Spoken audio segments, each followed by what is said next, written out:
Aujourd'hui, on va parler de lacs gigantesques, de moustiques et de business. Direction le Médoc, réputé notamment pour ses joyaux aquatiques, les Grands Lacs. Je vous propose de commencer par celui d'Ourtin-Carcan, un site naturel qui fascine par sa beauté et ses dimensions. Il faut bien reconnaître que dans les belles lumières du matin, il est tout simplement irrésistible. On pourrait presque se croire parfois aux Bahamas. 18 km de long, 5 de large, ce lac a un titre de champion. C'est en effet le plus grand lac d'eau douce entièrement situé en France.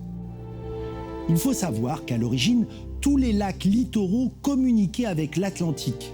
Au Moyen-Âge, de grandes dunes apparaissent en bord de mer au point de fermer leurs débouchés vers l'océan.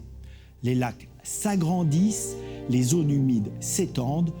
Le Médoc devient alors un immense marécage inhospitalier. Mais à la fin du 19e siècle, on se lance dans un projet de grande ampleur, le creusement du canal des étangs, long de 58 km. Il va falloir 20 ans pour relier les grands lacs au bassin d'Arcachon, créer tout un système d'écluses.